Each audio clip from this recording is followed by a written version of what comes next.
What if the greatest conqueror the world has ever known had not died at 32? What if, in that place in Babylon, Alexander the Great had risen from his sickbed, brushed aside fever and weakness, and lived on to build the empire he dreamed of? Would Rome had ever risen? Would the world map look the same? Or would history itself have been rewritten in his image? This is the question that haunted historians for more than 2,000 years. What if Alexander had lived longer?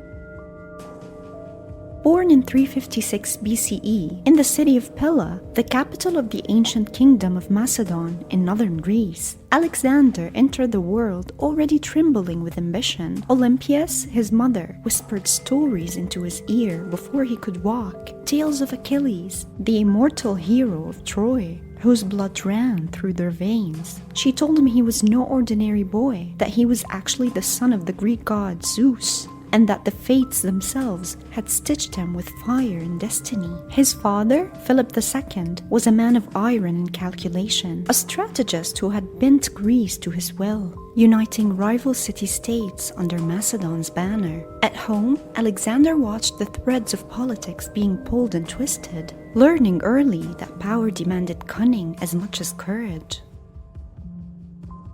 At 13, a new figure entered Alexander's life, Aristotle, the philosopher who would shape the way he saw the world forever. But Aristotle did not arrive by chance. Philip II, ambitious not only for his son, but for Macedon itself, sought to strengthen the royal house through education as much as through arms. He knew that conquering Greece and Persia required more than battlefield genius. It required a mind capable of understanding politics, ethics, science, and the human heart. Aristotle, then already a renowned thinker from Athens, agreed to tutor the young prince under one condition: that he would be granted full access to the court and the resources to teach broadly. Philosophy, science, ethics, politics, all were poured into Alexander like water into a riverbed carved by ambition. He learned to see the world in layers: men, cities, nations, and the invisible rules that bind them. He drank deeply from Homer, memorizing every line, not for poetry alone, but for strategy. Achilles became both mentor and mirror: heroism, glory, and the understanding that a name could outlive flesh. By 15, Alexander was riding horses that few could tame, hunting lions that others fled from, and mastering tactics that would later stun the greatest armies of Persia. At 16, when Philip was away at war, Alexander commanded Macedon's forces, suppressing a rebellion in Thrace with the skill and authority of a seasoned general. By 17, he had taken charge of the companion cavalry, the elite corps that would later become the hammer of his empire. Even as a teenager, his charisma drew men to him. His temper sparked fear, but his vision inspired loyalty. Soldiers did not simply follow Alexander. They were bound to him by awe, admiration, and the belief that their leader would turn impossibilities into victories. Then came the turning point. His 20th year, Philip, struck down by assassination at his daughter's wedding in EG, left a kingdom trembling on the edge of chaos. Then a youth descended the throne, but not just any youth. Alexander stepped into the vacuum with the certainty of fire. Within months, he crushed the revolt of Thebes, demonstrating that Macedon's power would not waver, that Greece must bend or break. His lightning speed was matched only by his tactical brilliance. And soon, the richest empire the world had ever known, Persia, came into his sight. What followed was not merely a career, but a storm of conquest and vision. The Battle of Granicus opened Asia Minor to him, each river and plain a proving ground. At Assos, he faced Darius III and turned a narrow battlefield into a stage for legend, chasing kings and rewriting maps. Tyre fell after months of siege. A city that seemed impregnable succumbed to ingenuity, patience, and the relentless will of one man.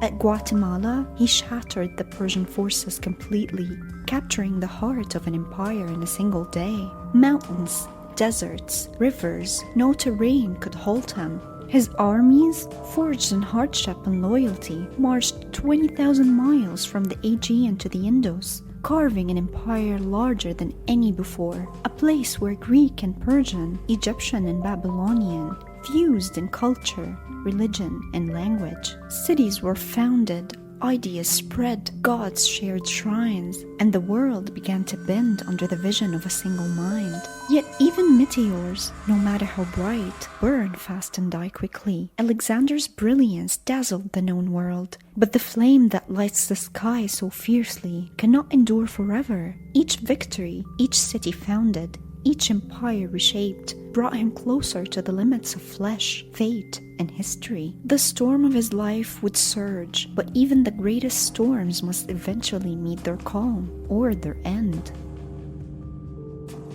In June of 323 BCE, in the city of Babylon, Alexander was preparing for his next conquest, Arabia, perhaps Carthage, perhaps Rome. But a shadow fell. After a banquet, he collapsed with fever. The records speak of 10 long days of agony, chills, weakness, loss of speech. Some whispered poison, others typhoid or malaria. His body burned, but his mind remained, commanding his generals with gestures when words failed. Then, at just 32, the man who had never lost a battle lost his war with death. Ancient writers even wondered if he had suffered the rare sickness that left his mind alive while his body appeared dead, meaning he might have been buried while still conscious. The greatest man of his age, who had stormed the world like a god, left it shrouded in uncertainty.